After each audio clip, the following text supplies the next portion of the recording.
I am so lucky today to have a good friend of mine and the person I've had a lengthy professional relationship with, David Clark. David is a man who graduated summa cum laude in accounting a long time ago, and then also has his master's in accounting. I'm going to skip his incredible experience that I hope we will talk about today. But now he's a professor in accounting at his alma mater, West Texas A&M University. One of the smartest guys I know, and I know that he is married to his wife Kim. Who is also a WT graduate, I believe, and then you have two grown children. What? Tell me about your children, David. One's 31, one's 27. The oldest is a LPC down in the Dallas-Fort Worth area. He's a director at a large organization that runs kind of homeless in Plano in the McKinney area, and deals with homelessness on there and does a lot of therapy. Wow. He has a private practice as well. And my youngest is a youth minister. He just graduated Dallas Theological Seminary last year, and he's a youth minister out of Champion Forest Baptist Church down too far away. I just had my first grandson, so I've been driving to Houston way too much. Oh man, Houston's a long way from Amarillo. That is David's in Amarillo. Long, yeah. Tell me the other thing that I loved about just reading about you that when I looked on the website, I think relates to your teaching at WT. You say that you go on long walks every day, and your hobby is cruises to the Caribbean. And so tell me about long walks every day. What does that mean? Well, my wife and I both try to walk about 6 miles a day. We try to, especially in the warmer season, we do 3 miles in the morning and 3 miles at night. We have a dog, we call him our therapy dog. He'll sit at 6 in the morning and wake you up just staring at you in bed to get up and walk on there. And I had my heart rewired twice now, wow. 10 years ago, and then 2 years ago, I had a major rewiring of it, and I'm completely cured from what I understand of both of those. But keeping my heart pumping is pretty important on there, and so we try to keep our up and running on there. It helps to have that therapy dog. So I put him outside so he wouldn't bother us, otherwise he'd jump up and show his face on. Oh, and what's his name or her name? Jake. Okay. Call him Jake, the therapy dog. He's a blue Merle Sheltie. So he looks like a gray wolf. Outstanding. Well, amazingly, Denise and I, my wife and I, have started walking 6 miles a day, but it's a recent vintage. But that an hour and a half or so, it takes time and commitment to get that done every day. Yeah, we do about 50 minutes, 45 minutes in the morning and 45 minutes in the afternoon. And so it's a pretty good clip. And your hobby is cruises to the Caribbean. Yeah, COVID's kind of put a nick in that. But if I had my druthers, it's not Kim's druthers, I would hit every Caribbean island for my bucket list on there. We started cruising. My dad got us addicted a long time ago. We took our kids when they were young, and so we've gone to a lot of places. And I love cruising because I don't have to plan anything, and I don't have to drive, and I don't have to worry about what the kids want to eat. They can eat all they want. They can eat as little as they want. They can have ice cream. I don't care. I sit and read a good book. Outstanding. It's a great vacation. You may hang up on me, but I've got my wife's a CPA. I don't know if you remember that Denise is a CPA, but because my wife is a CPA, I've got to tell you this story. I was taking some depositions one time, and I asked about a specific gentleman, and the guy who was given the witness shook his head, and he said, "Well, he's a CPA." And I said, "Well, would you please elaborate for the judge and jury exactly what that means?" He says, "He's got no personality at all." So let me tell the listeners that although you got David Clark, he's much like my wife. He is a CPA, but he also is a guy with personality. So yes, I teach my students that CPA stands for cheapest person alive. We do have personalities. We're just very cheap. I don't know if your wife fits that mold or not. I need to tell her that. I told her about what the witness said, and she wasn't too happy with me repeating that. So tell me about your career, David. Tell me you graduated with a CPA degree, and so tell me what you did. Yeah, when I graduated, I was a dual major. I wanted to get my accounting degree, get my CPA, and then go to medical school. I come from a family of physicians in healthcare. My mom was a nurse, my dad was a radiologist, and I had gone down to one of my dad's good friend was the dean down at the Texas A&M system, and my dad actually taught for A&M some students at Scott and White down in Temple in those days. And anyway, so I finished up my CPA with intent to then go to medical school. I've been married a couple of years. We had our first child. I took a deferment from medical school because I didn't want to have a newborn baby and not be there for the next 4 years. So kind of just kind of divine intervention on there. I was working in public accounting as a CPA. My partners knew that I loved healthcare. I did all of the physician clients. Well, there was a job opening at Texas Tech Medical School, and I don't remember all the hooks or crooks of it, but I got interviewed. They had already picked. They had like 110 applicants. They'd already picked the finalists. He had a master's at that time. I didn't, and he was much older than I was, probably 10 years older. I was in my 20s, but I got an interview, and the associate dean sent me up to the doctor, head of that administrator of that department, and he and I just hit it off. His name was Rolf Habersong, and the rest is history. He hired me, and we have worked together now for over 30 years. We left the medical school to build the Children's Hospital, formed a not-for-profit, worked with the hospital district, created multiple practices for special needs kids, recruited all the ologies, hematology, oncology, cardiology, pulmonology, everything to the Texas Panhandle, and built that. Reorganized when Texas Tech had a new dean come. He was a phenomenal businessman, worked very well with us. So we reorganized into a consulting group, and then took our expertise and helped a lot of people around the nation. Grew that. In fact, we just sold our business this December, which you and I hooked up again on that part, which you were a great asset. And you've done multiple deals, so you pretty well know a lot of my lineages of all the different entities, different versions of our entities, and negotiating with hospitals, et cetera, some of which we'll probably talk about today on there. But through all of that, I got my healthcare background working with some great people, my partner included. And then about 10, 12 years ago, my wife had a pretty intensive brain tumor ate up the left side of her brain, about a quarter, about the size of a grapefruit, and lost some of her vision. And so I'd already planned to go back and teach. I always knew I wanted to teach someday. So I was at home with her when it was a long recovery after that surgery. And I decided, I'd already talked with her about completing my graduate work. So I just dove into it slowly, finished my graduate work. And when we came out of that season, I went back into consulting, never left it, just worked at home during that time, but started teaching. They brought me on as an adjunct faculty, and I just loved it. And I decided to pay forward, and my degree has been great. I've been able to do a lot, see a lot, learn a lot, and I figured it was time to go pay back. So they had a full-time job open 2 years later after that, and I took it. And I've continued doing consulting on the side, continued the companies up until this last December when we sold the company. I was still a principal in the enterprise. The dean there wanted me to continue consulting so I could parrot information into the classroom in the healthcare classes that I do teach, accounting and healthcare management, healthcare finance. So that's kind of the round robin of where I ended up. And this is where I'll finish my career. Teaching is, to me, it's retirement. Has some great benefits, but it's just fun to give back. And I encourage all of your students, someday to do that, to give back. You may not do it as early as I did it, in my 40s, but I think it's great to go give back. And I know you give back, obviously, and we're here in front of this. So. Well, listen, frankly, I think, David, if I could do exactly what I could do, I'd teach law school, because it's just, You'd be great. I love the science of what I do. And I guess that would be you as well.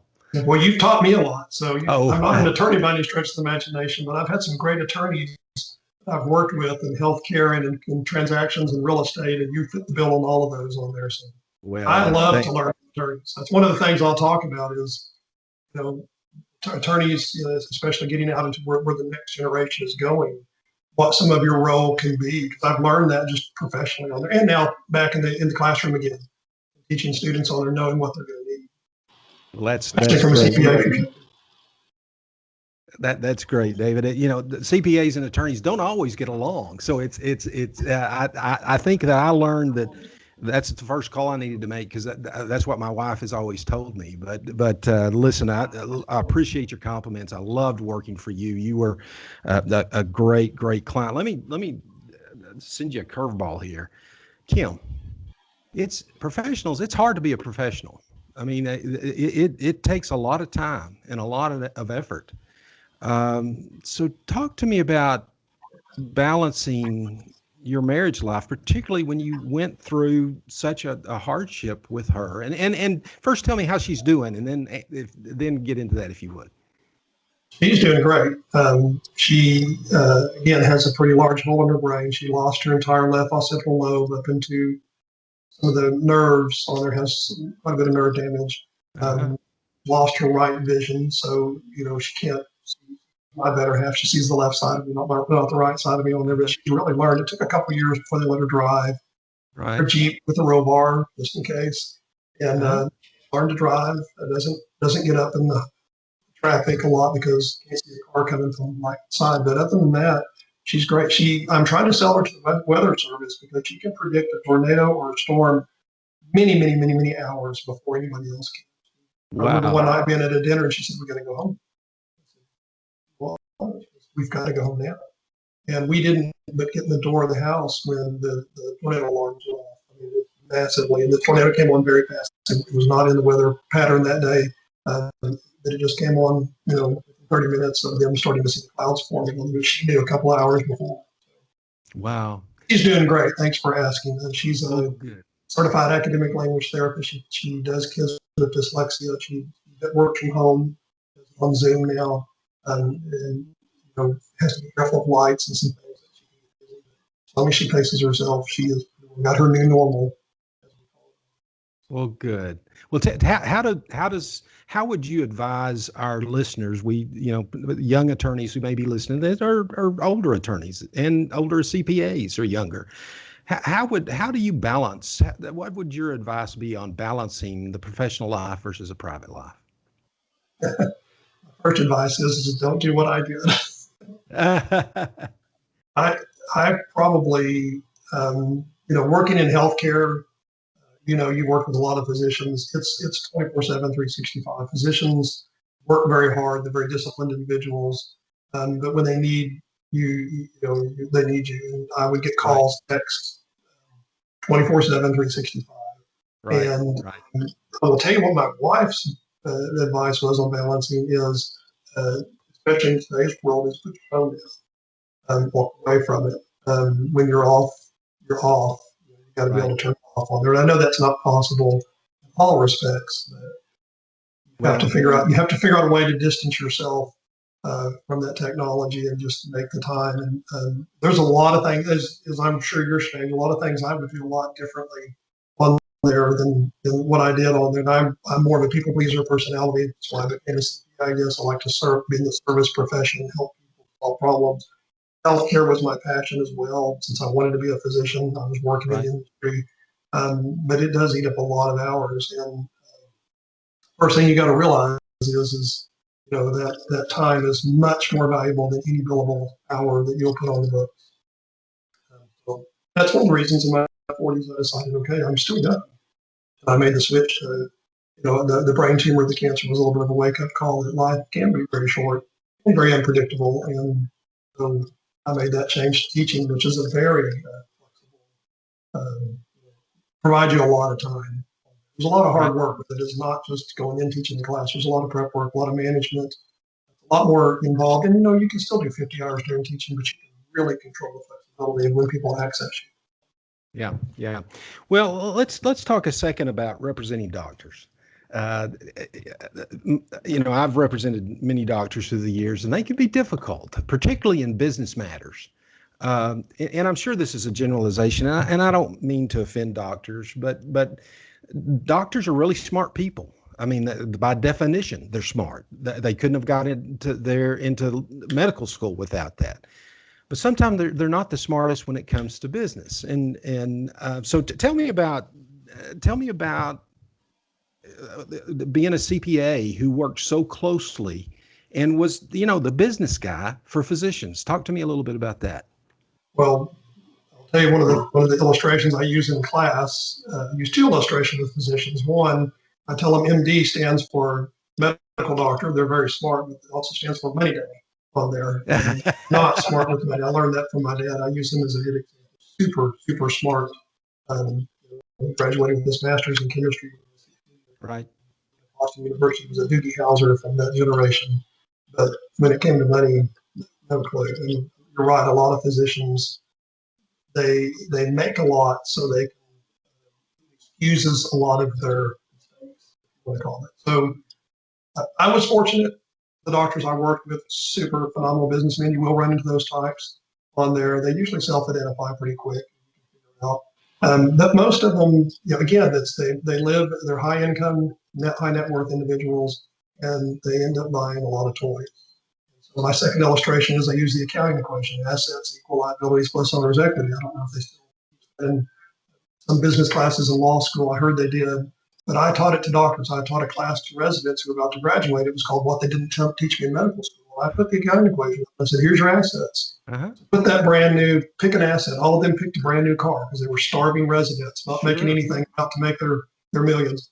They'll put up $100,000 car, and then I'd show them who owns the car. I do. That would be capital. Where did you come up with the capital? No, it's debt. It's liabilities. And I taught that in class. I said, it's not the asset number, students, you want to look at. It's the net wealth. It's the capital number that you want to look at. So that was one of the lessons. So anything in business that relates to physicians, they tend to go in debt more. They tend to buy more toys, whether it be a personal toy, whether it be a super expensive piece of equipment. You have to take a look at leverage can be good. Sometimes that super piece of equipment will make them, a mint. That's a good debt. Sometimes it's not worth it. So you really have to just use a little bit of your education, especially from a CPA world. Tax planning would be another item to say, okay, don't let, I say never let the tax tail wag the dog. Don't make decisions just because you hear about all these other doctors, the doctor's lounge making, I can deduct this, I can deduct that. But you're spending $100,000 to get a $30,000 tax. You're still losing $70,000 on something you don't need. So, it's probably no different in the legal profession. You're advising your clients in some of the transactional deals that you've done on there. You have to be gentle. You can't harm the ego. That's important. Right. You can cater to it. That once you develop that relationship, I believe in just gut honesty. Once you explain it to them, they're smart enough to understand it. They may not understand the tax code. They know you know it, and same as legal, the transaction. They're usually pretty adept to it on there. There are some that do not want to be told what to do, and I've had those kind of clients, and I rest at night knowing I gave them my best advice, whether they take it or not. Put it in writing. Yeah. Well, frankly, I wish that they would have had your class in law school as well. I would have learned a lot from it. Fortunately, I was married to a CPA, so I could be a little lazy, but I needed to hear some of those things. Let me ask you the impossible question. Although I just hate to have a healthcare guru, particularly not a doctor, but in my opinion, even beyond, understands the business of healthcare. Because you were involved for 30 years or 40 years in the business of healthcare. So here's the impossible question. Tell me about the United States healthcare system. Is it good? Is it bad? Is it broke? Is it what can you tell us, the listeners, about the healthcare system? Well, there are a lot of pieces that are at play you could call broken, but overall, I think the healthcare system is thriving. It's got good people involved in it. You have to balance out the business side of it, as we kind of alluded to on there. Physicians have a lot of medical school debt. They have a lot of time invested. They tend to have shorter careers because they're in school for a lot longer, especially the super specialists on there. And so, it is competing interest, if you want to call it that, where you have to reward the people who are putting in the time. And a lot of people think healthcare is about the hospital. It's really not. It's about the physician. He's not the physician. You don't have the hospital.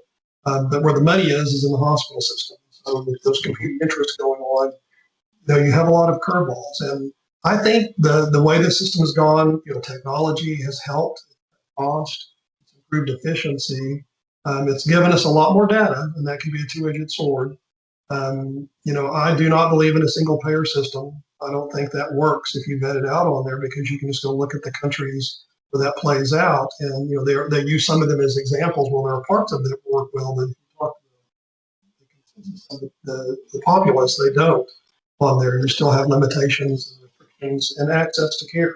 So I grade our healthcare system an A+ on access to care, because I believe that we've got some of the best reach. Now, a lot of people are going, yeah, but what about a child or a child in poverty and those things? Well, depending on where you're at in the country, yes, there are limitations. But some of the kids on Medicaid had, they had the same care, so they had some better access, because you didn't have to jump through hoops of managed care and all of that on there. So, so the sidebar of the systems, I think, work well. They work well in concert. I think, where we're broken is there are areas in cost that can be controlled better. There's not game playing, but again, if you say this is the way you need to get paid, people are going to follow that tooth and nail. That's how they're going to get paid on there. And so I think, if we look at some of the bright people that are out there, some of the think tanks that are out there in this crisis that we're having between, what's called Obamacare, single payer systems, and where we really are in the middle of that mess on there, I think there's a lot of solutions that they can brought together. It's not going to happen in the breach of partisanship. It's not going to happen. One party is not going to be able to put an answer. It's going to have to be a unified. We're going to have people from leaders from both parties get together and come up and listen to the smarter people. It happened with this pandemic. There are politics that played out in it, but when you boil it down to look at the vaccine, well, listen to the scientists, we listen to people that were.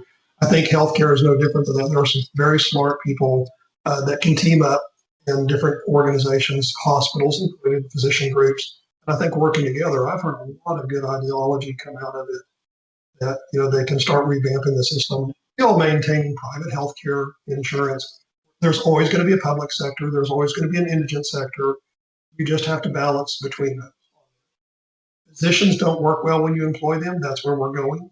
I think the generation shift is changing. And that's one of the things you're going to have to look at in dealing with physicians. You are going to lose some client base, because a lot more of them, they're going to be employees. They don't have the background to go out and jump into a group practice or to be a sole practitioner. I wouldn't advise sole practitioner anyway. But unless they join a very large group, and if they do that, they may be an employee as well. I've dealt with a lot of physicians negotiating contracts, and a lot more of them say, I just want to be an employee. I just want a W-2. I don't want to mess with this K-1, being involved as a partner and all that. I'm like, but you're turning around a lot of money. So I don't know what that's going to do. You start employing physicians, you take away some incentive to work. That's my biggest worry of where our system is going. And other countries are already there. And so you see them limiting number of patients, number of cases, number of surgeries that they'll do.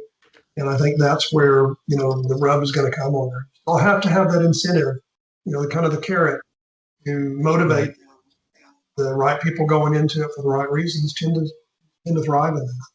So, but if you look at the outcome of our system, why do people come to America for healthcare?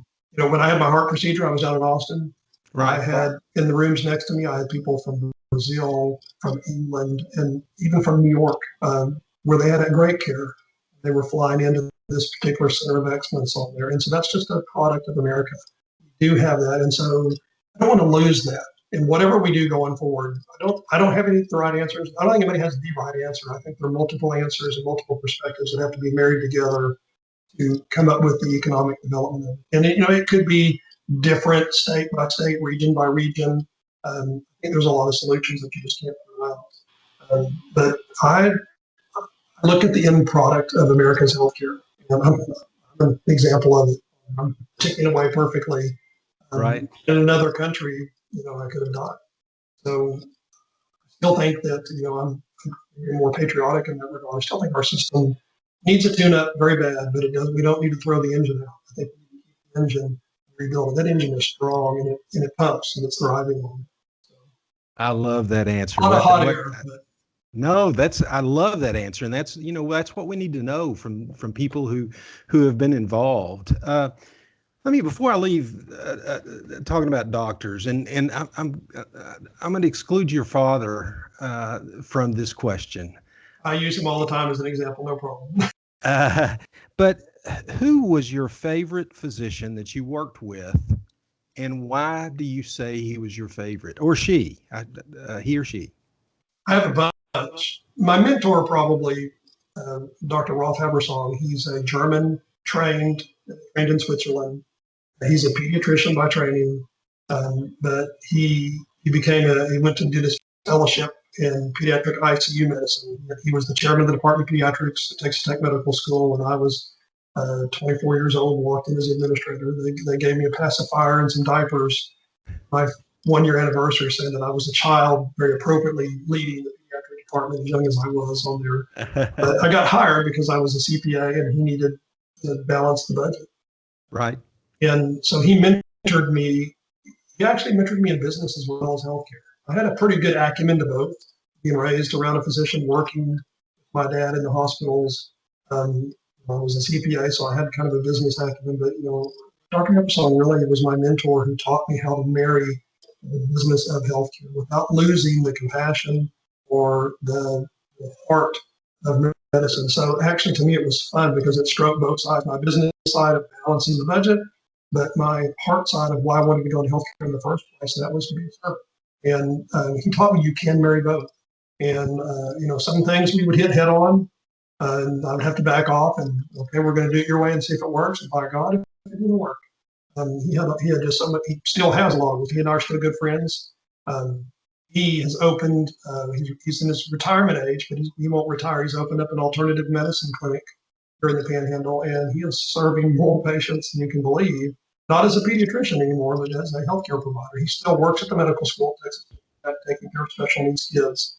He's out of ICU medicine, thank God. He can sleep at night now. But Right. he would be my mentor. He taught me so much just about how to deliver care, about accessibility to care, cost per patient visit. When we looked at kids that were being told to go to the ER, and if we would just spend a little money up front and create models like case management homes for these kids, especially kids that are chronically ill, keep them out of the emergency room. I could treat that kid for $100 per month versus one ER visit would run $2,800 because a kid with special needs walking in the ER is going to get a CAT scan, they're going to get blood work, they're going to get A, B, C, D, and every kind of diagnostic test because that's emergency room medicine. It's medicine. Mm-hmm. Right. And if I have a medical home that they can access. So he was very bright on the economics of it in the background on there and understood it. And as a pediatrician, he was probably the best leader because kids don't have advocates unless they have smart parents. And a lot of kids that are in special needs, a lot of times, sometimes they don't even have a parent. They're in foster care. Nobody advocating for them. So he taught me how to advocate for, be a patient advocate while still balancing the budget. That's great. There's my gold star mentor on there. Well, so I'm assuming do you talk some about mentorship when you're teaching at WT to your students? In management, I think.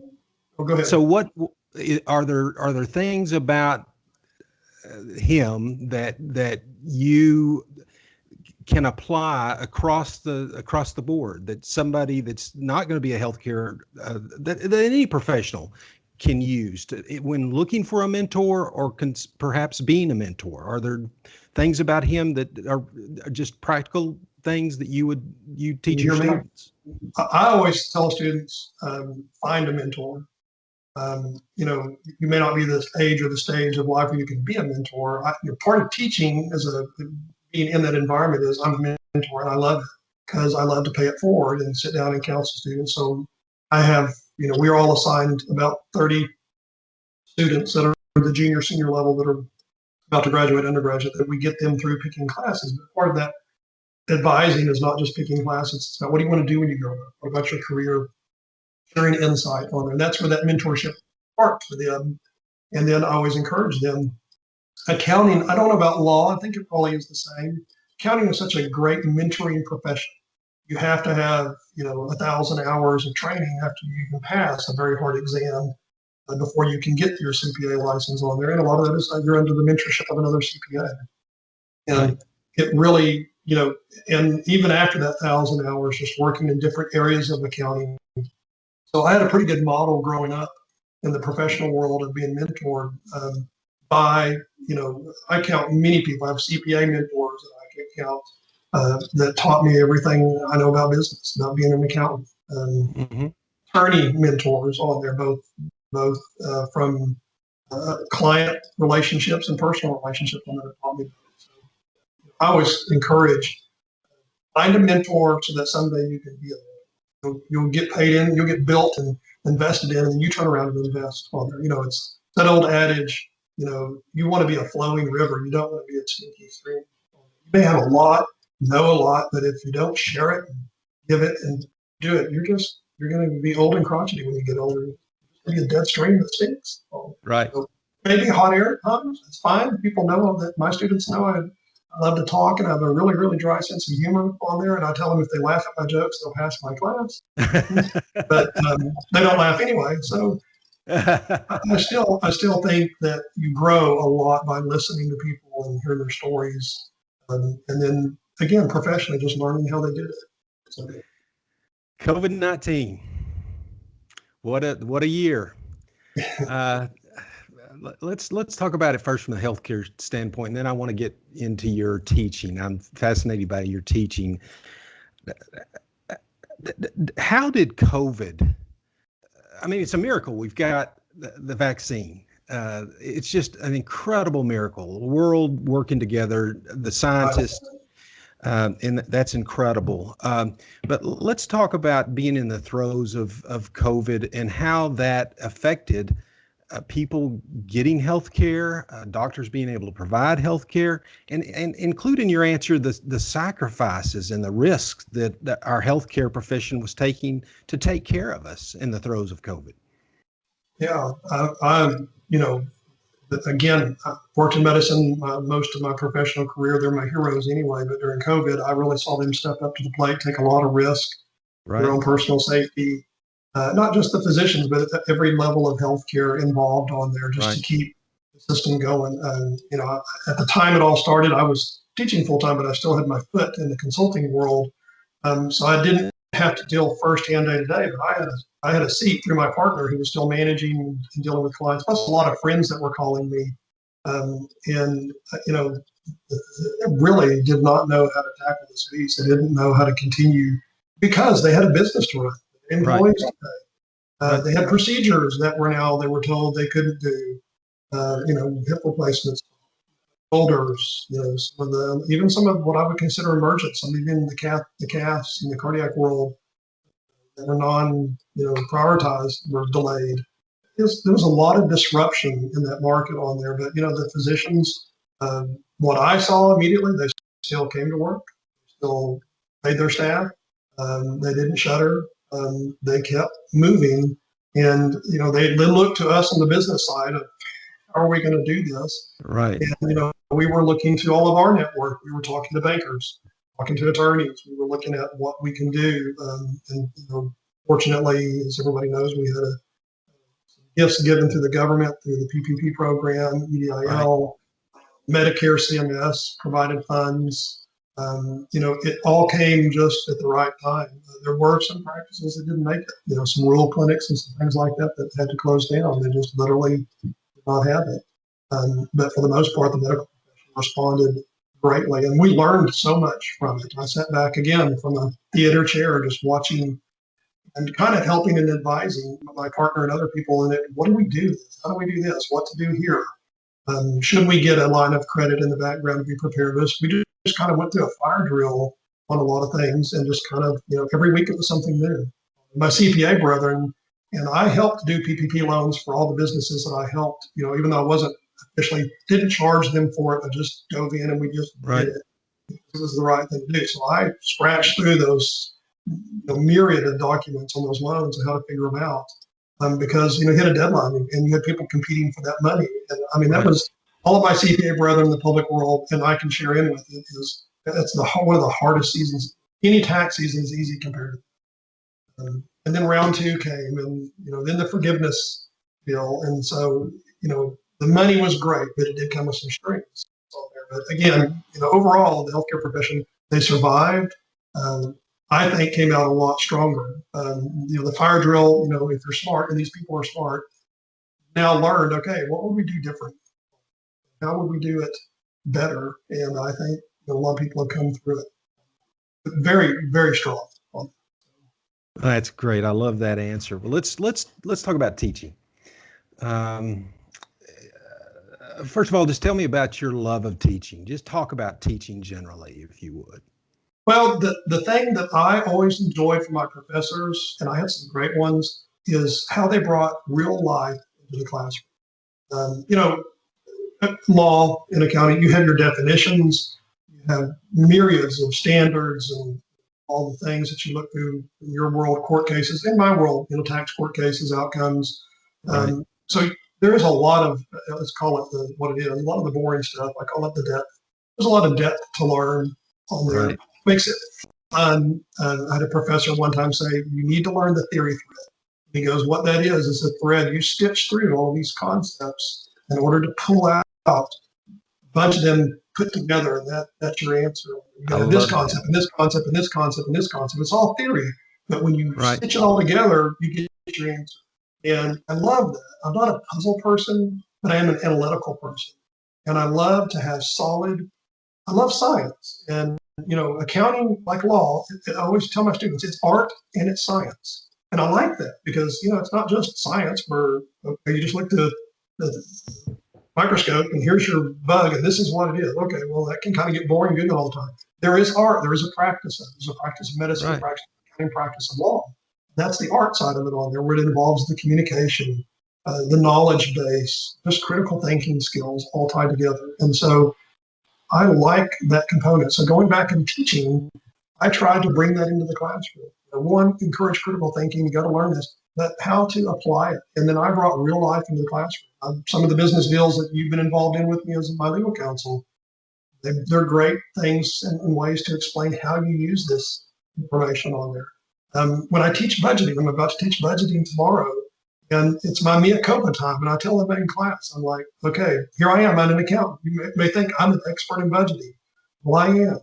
But when it came to using the budget, I'm going to tell you my mea culpa moment of what I did with the budget that was wrong and how my partner pushed me. And so, learn from my mistakes. And I think that's important too on there. So that's a lot of why I went back to teach, is to be able to share, how you can use this. And then your degree really is applicable. You really will be able to use it and learn with it on there. And so, and to be a lifelong learner too. I'm always learning. And so to be in the classroom just gives me more motivation to do. Well, I love, again, I'm looking at your introduction for your being a professor there at WT. Yeah, somebody's marketing probably wrote that. Well, I think you just said this. You bring real world concepts into your classes, and I think you just described. Yeah, my goal is to show them how to apply this stuff. I mean, it's not just a degree, and that encourage ethics. Okay, well, how do you teach ethics? You really don't. You model it, and you let them know. Okay, ethics. If you're going to cheat on an exam, you're cheating yourself. That you want to talk about ethics, talk about your core ethics. What do you want to do when you grow up? Well, you don't have any skills. If you just memorize facts or cheated on a piece of paper, you didn't learn it, or had somebody else write a paper, you're not going to learn anything. And I go the opposite direction. I totally trust my students and a professional. I don't, if they're going to take a disruptive way to learn and get to the past, it's up to them. They're cheating themselves. Students, you really are eating that knowledge up. This generation of students has its challenges because we're in an information technology, the gigabytes of information. But these students today, and I know you probably have seen that, they're intelligent. Their knowledge is a lot more in depth because of technology. They have access to more on there. And so I'm very optimistic about the next generation coming out of what they can learn and what they can do. Communication, that one's have to be polished a little bit, like we were talking earlier today. You can't communicate like a text message. Right. You've got to be clear on that. I'm just excited about how to bring that real life into the classroom and try to inspire the students to go out. And it's been fun to see now that I've been teaching for over 10 years. I have students out in the real world that I stay in touch with. It's just fun to see. They're entering they are astute professionals. I remember when they were struggling with debits and credits. Here they are, they're in Dallas advising, multi-million-dollar companies on how to make Right. decisions. And so you've seen that probably far more than me in the law profession, and lawyers, but it's just exhilarating to see.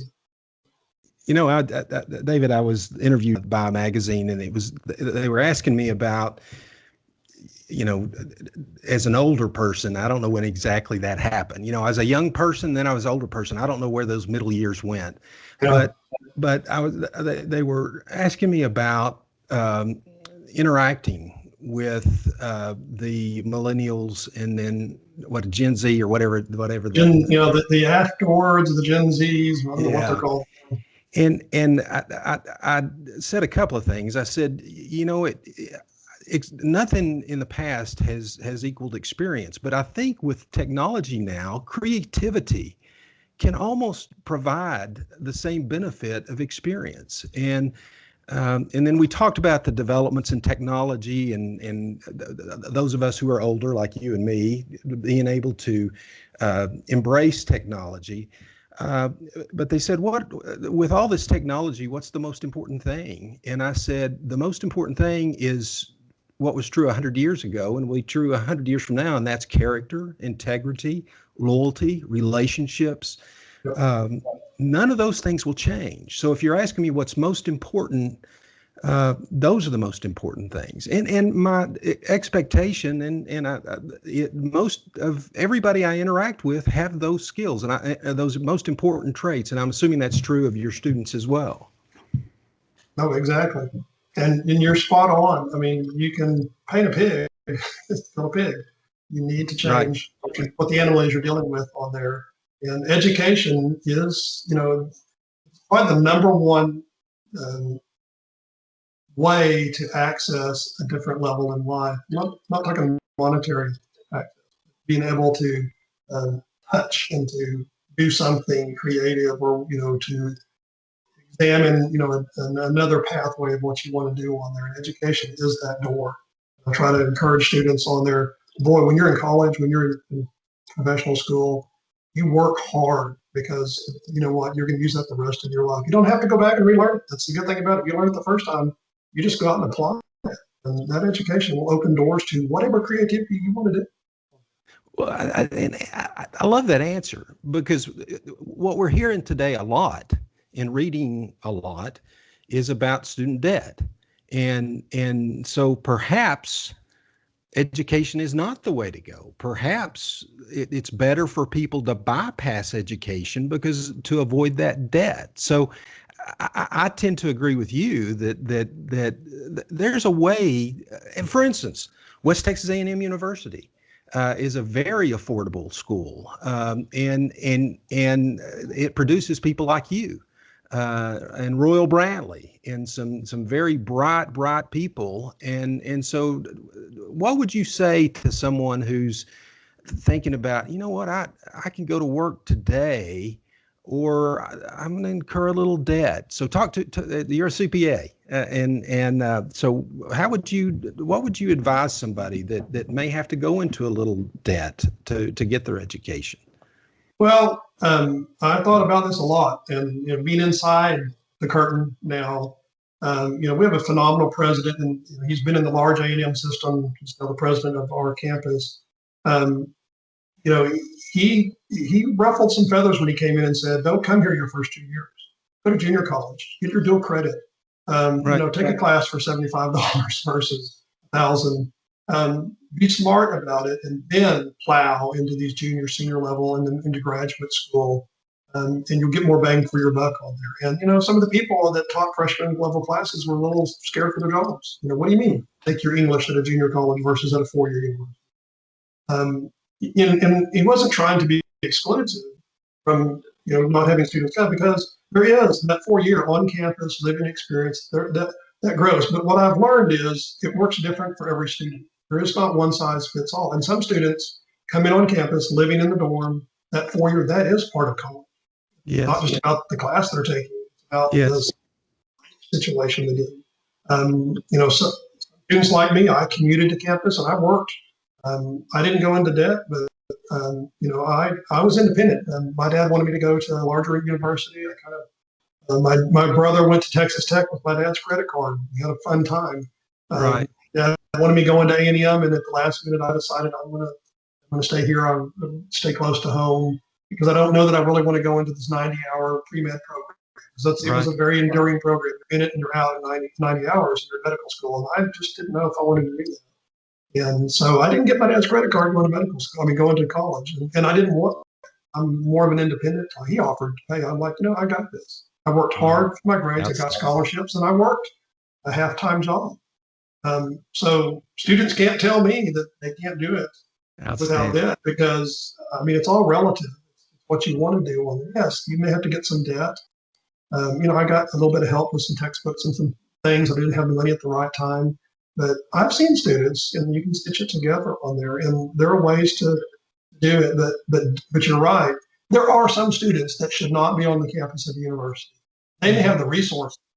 That's typically what you see, but they're wasting their parents' money. It'd be better for them to take, $50,000, $100,000, whatever it is, and go get started in a career, because they end up in a career anyway that's not college related. So yes, there is that group, but that is, again, not a one size fits all, because there are students that don't know their potential. I can tell you time and time again, students that I've seen blossom and grow from, a freshman level of, I really don't know if I can master this material. But, now I see them graduate with their masters, and they get a job making $80,000 a year and are extremely good professionals. So it works the way it needs to work. And sometimes debt is a necessary evil. Medical school, when you go into the professions on there, it's worth it. Now, if you're going to be an elementary school teacher, I don't know that coming out with $100,000 worth of debt is advisable on there. So you need to equate it to what your degree is and what your earnings potential is, and that helps you determine how much do I need to work. But there are a ton of scholarships in today's environment on there. You just need to be aggressive in going after them. And they're not all scholarship related. You can be a struggling student and still have the drive. There are still scholarships as well. You just need to uncover the rocks. Every year I was going for I didn't call the scholarships. We didn't have a lot of advising like we do today. I would just go around and hear students talk, and I go, where did you get that? Oh, you go see this person. Okay, I'd go make an appointment with that professor. How do I get that scholarship? Who are you? We look you up. Yeah. By hook or crook, I just kind of stitched together a college education. And I got my degree. My dad flew in for the ceremony. And when he looked me in the eyes and said, you did this all on your own. Wow. And I said, you're exactly right. But I had you in the background. I had a net if I needed one, but I'm proud that I did it myself. And not everybody's story is going to resemble that by any stretch of imagination. Yeah. But it just proves where there's a will, there's a way. And you can work 20 hours a week and still get, good grades in college. You may stay up late at night. Right. Well, I love you had a phrase in the middle of that, David, where you said, reach your potential, reach their potential. And it seems to me the real measure of success is not how I did compared to David Clark. Right. The real measure of success is how I did compared to my potential. That's spot on. Well, tell me about teaching in COVID. I mean, are your students getting as good an education right now? Are they not? Tell me about that. Well, one, I'm super impressed. I just want to brag on, it's not just at my campus, the A&M campus. I'm super impressed that the kids, they dove into, let's make this work. They have socially distanced, worn masks during one of my long accounting lectures to wear a mask all the way through. And I have to try to make them laugh, so I see the mask suck in, so I know they're getting oxygen through that thing. I get to take mine off because I'm at the front and they need to hear my voice on there. Yeah. Some of them probably want my face covered, but I'm so impressed that how compliant they were. They stepped right into form and responded great in that regard. And you know what? I heard more and more, I want to be on campus. I want to be back. This was a year ago now, when we first didn't come back from spring break, and we're totally online. Fortunately, the College of Business where I teach, we didn't miss a beat. We already had the technology. We didn't have the Zoom technology that we now do. We had other technology, and it wasn't hard, at least in the College of Business, to go online. Now, for a biology professor in a lab, I fell for those guys. They struggle. But they did great. They made it on there. And so, our students did respond well. I think not being on campus, that community life, the dorms, the athletics, all the things that go with college, I think that's where the students hurt. I don't know that they hurt academically. There's a few, but I think a lot of it, probably 80% of the loss was that community they lost on. This last 2 semesters, we've done what's called high flex, where I'll have a class of maybe 60 or 70 students, and they get split in half. They have a very large lecture hall, but they have to sit every other chair and wear a mask. So one group comes on Tuesday, one group comes on Thursday, and I have Zoom to offset the group that's not there. So they get to still participate, ask questions, loudspeaker. They can chat if I did that. I don't, but I like to lecture and just have them talk. So they're not missing a beat. In fact, they've enjoyed it. I joke about our junior pajamas wearing, drinking hot chocolate. I don't show their picture on the screen, and so we have kind of some fun with each other on there. And they've responded very well. I'm glad as of the fall internally, this is not external, but internally the president has announced that we're going to go try, if COVID cooperates, we're going to try to go back to a normal classroom. I don't know about mask or not mask. I don't know what the policy will be. Right now, we're still wearing masks, even though the governor's released that just until the end of the semester. So everybody feels comfortable. But we're supposed to be a normal campus. Student clubs are going to start again. It'll be, we are normal now. We have athletics. They're in the dorms, but it's just the classroom is split into smaller segments on there. One of the takeaways from this, though, that I like, and I think the students are, we quickly had to get up to speed on Zoom. We had a recording technology that was mainly just record a video and post. Well, I believe that our university, A&M University, spent a lot of money, and we've already had great technology, but now we really have better technology in recording, and I think that's going to be a takeaway. We're going to be in a normal classroom again, but I'm going to have all this advanced technology to support students that need to stay at home, or support athletes that are traveling, or support students that are away at a judging competition, or just not feeling good that day and need to be at home, or taking care of a parent that day, or a child. So I think this portability of the classroom is going to stick really well on there. And even old people like me, if you can teach an old dog a good trick. I was already getting used to the technology because I taught online, but the Zoom really pushed us because of all the different functionality of how to do a class, virtual writing and screenshots and different things like that. It pushed us to really, go a step farther. And now I'm telling the students, I'm going to continue that. I think it's good for all of, students are a customer of a university or a client. And so I think that's a good takeaway.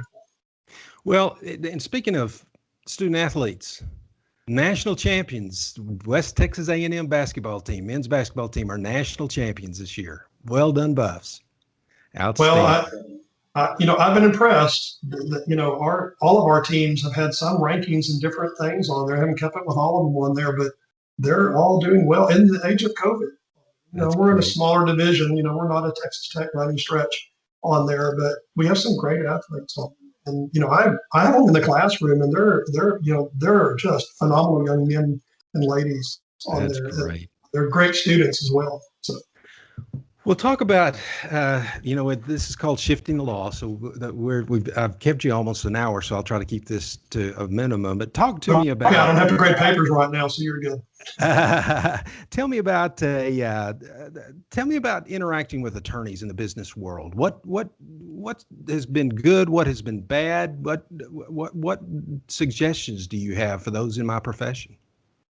It's been good, especially as a CPA, I guess. But even, as a CPA, I still own businesses, and being a business owner, there's so many different types of law that get involved. Transactional law, obviously, when you're dealing with contracts. CPAs, we take business law. It's part of our education, part of our exam on the CPA exam.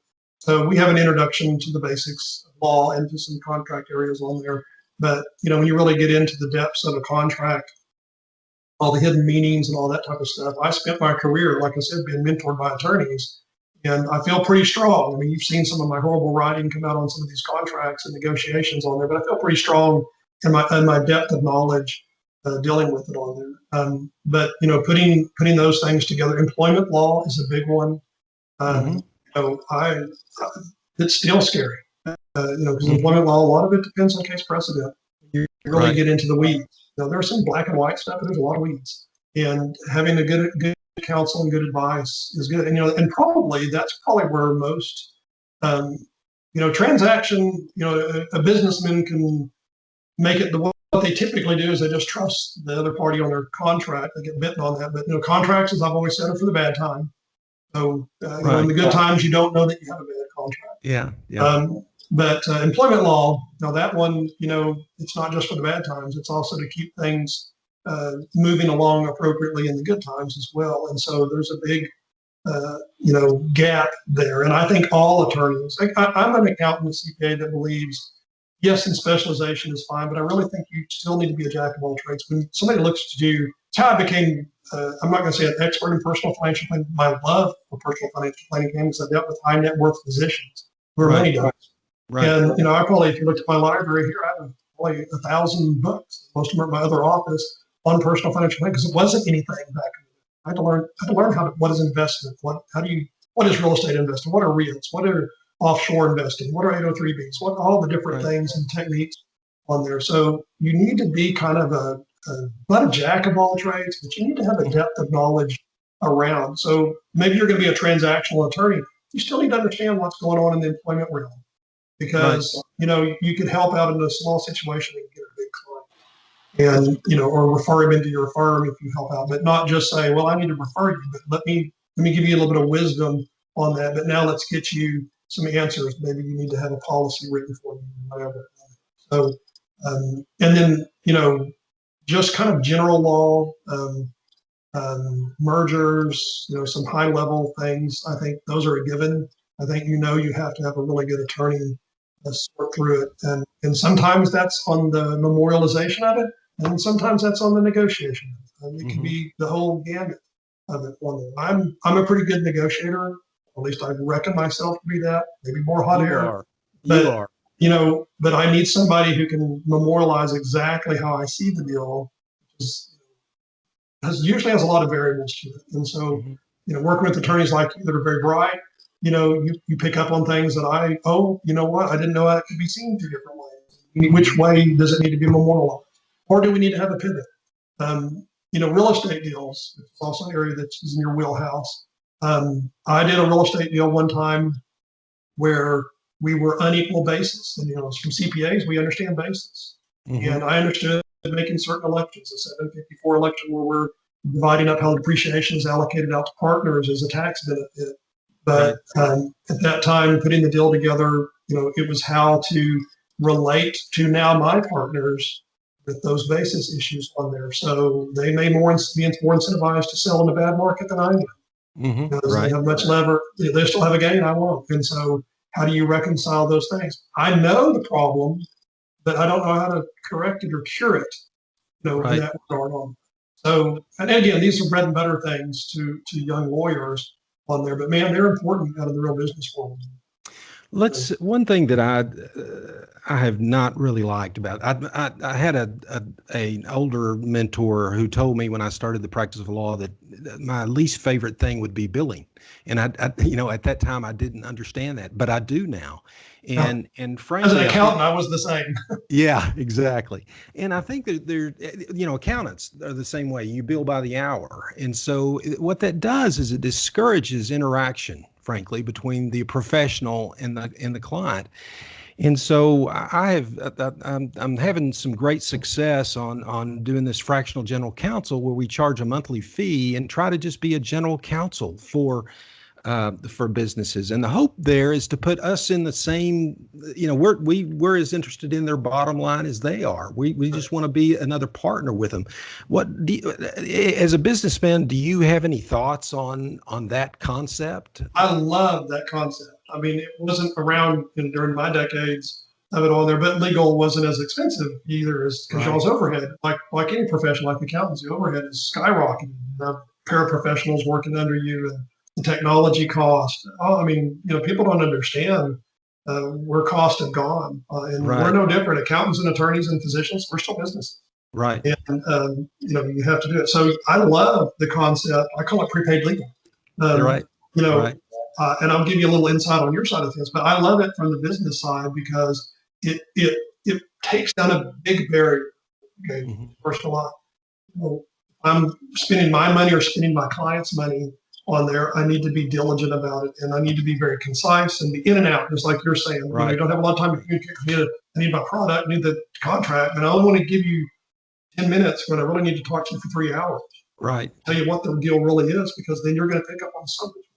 So if you remove that barrier and that fee, and then the accounting world is the same. Clients sometimes, how much is it going to cost me talking to you? Yeah. Yeah. You know, and I always, as a consultant, remove that. I said, you call me on the phone, I'll tell you when my clock turns on.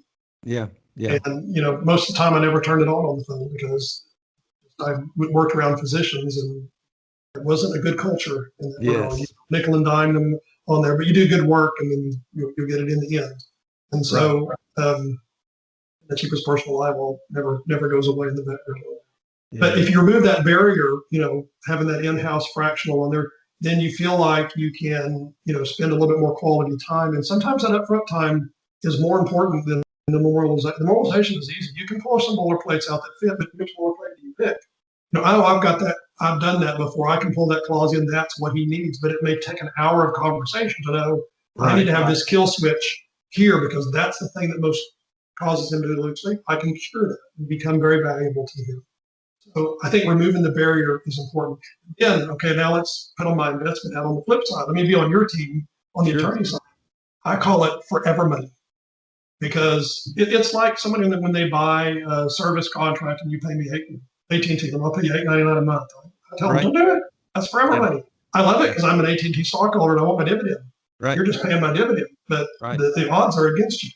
And yes, you may use them, but it's forever money. And then you forget about it. It's constantly being charged and charged and charged. And but from an attorney standpoint, it's a great revenue. It levels out your revenue, evens it out, and you'll have some bulk time. But you know, what do you do when you get bulk billing anyway? Well, you put it in the bank and you spit it out and use it. So this just does that for you automatically on there. Yeah. And also, it allows you to do some budgeting because now I've got fixed income coming in within the realm of that on there, and I can do it. So I love, from the recipient of it, I love for everybody. I love for a client to pay me. So there's benefit on both sides. You benefit from that, but I guarantee you, you're lowering a barrier of access from a businessman's perspective. That's very important on there. I would have eaten this concept up so much in my real world. I tell you, David, it is just frankly, most of my clients are on it now. And what I love most about it is it allows me to invest whatever amount of time I want on a project. There may be that's another good point because it frees you up a little bit not to feel constrained to that billing sheet. It makes you a little bit more of an artist. The art side of it on there, which is fun. So it makes it a lot more fun to do. But from a selfish standpoint, it's working so well that the clients use me more and more. And what we do is we want to provide them a really good deal. That's what free minutes, if you will, if you think back in the cell phone days. But what happens?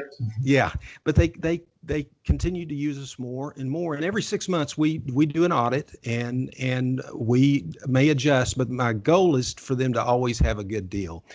I need to bring this to a close because I've taken you now for over an hour. But there's always one question that I ask to everybody but before I do that are there any thoughts, anything that we haven't covered that you think is important for our listeners in anything that we've discussed or not discussed, David? No, I mean, I think we've round robined a lot of good. I mean, for my part, it's a lot of hot air on there. I don't know if it's good That's for you. That's not true. But I think just an overview talking to young attorneys is, I mean, the future's bright. And they always say there's competition and it's going to be hard. There is no competition for good, solid attorneys. People that know their craft, know their trade, know how to communicate. There's plenty of work. Mm-hmm. Sometimes it's positioning yourself, and you got to take risks because one thing I didn't know it. I'm very, very conservative, but in my professional career, I took a lot of risks. Yeah, I was having so much fun learning. I didn't really know there was a lot of risk involved in my career, and I always tell this to students on there. Money is a tool, and I always say this to students. I say money is amoral. And they're like, Money It's Apple, amoral. Money is Okay. amoral. And they're Okay. like, what do you mean it's immoral? And I said, I didn't say it's immoral. I said, money is amoral. It has the value that you ascribe to it. It has no Right. inherent value. Yes. It's amoral in that regard. It's just a tool, right? When money goes down the wrong direction, like a vice or whatever, that's you implying it on there. So why would you want to let a tool be your end game? Right. It's just a tool, and Yes. we're like, well, yeah, but I can do a lot with that tool. You know what? If you're good and you'll have more than you need, and you probably have more than you would have thought you would have had on there. But if you're not having fun, your clients aren't going to perceive that your practice of law that you're good at. Yeah. The stuff on there. And so working with somebody like you, you've modeled that on there. You love what you do, and you learn and you get good at it, and you bring a lot of wisdom, a lot of application to it on there.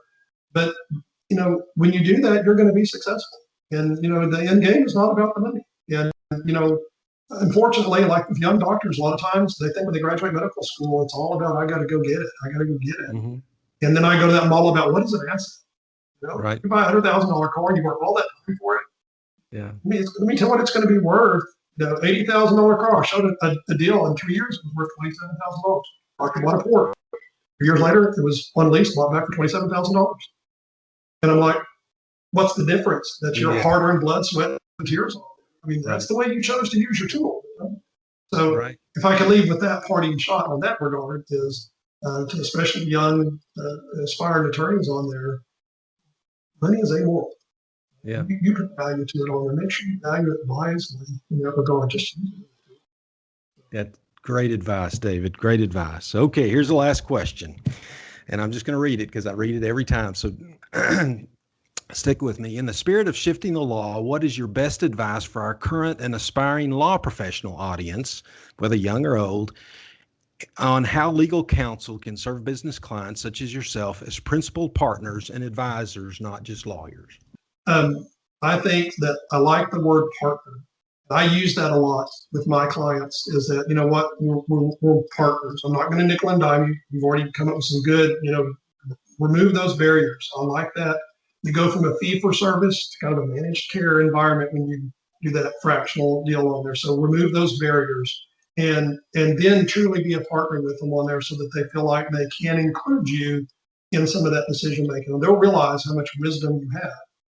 My wife would say to my detriment on there, that's when I have physicians calling me later. I still have physician friends that I don't work for anymore calling me, going, hey, I need help. I have a physician right now who's involved in a pretty large real estate deal. He finally got out of the general contractor piece, which he loved to pull every piece of it. And now we're talking about return on investment and all these kind of things.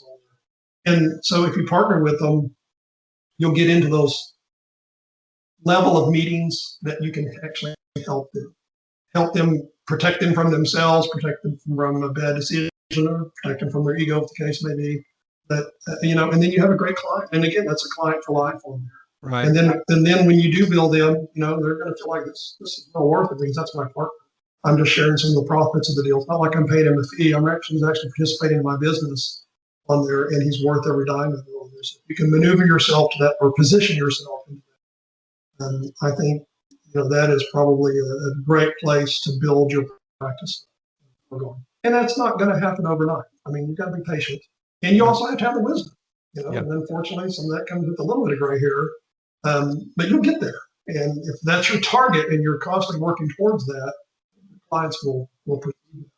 So I think I love that word partner, and so that'll become my takeaway shot is partner with your client, but you need to show them how you're going to be that partner. And that all that we've talked about, remove the barriers, communicate well, position yourself well in your business. And as you said, sometimes you give away some things, right? Because they see it as you're making an investment in them. And a lot of that's how I built my healthcare consulting business as well. That word partner. David Clark, you read about wisdom in Proverbs. What a great friend. What a great protector. And full of hot air. I'm sure there's a Greek word for that. That's not true. But David, thank you so much for your time. Thank you for your friendship for all these years. And thank you for taking time to be on Shifting the Law this afternoon. Well, 100% mutual, and thank you for doing this, for investing your time as well, which is a lot more valuable. Well, thank you, David.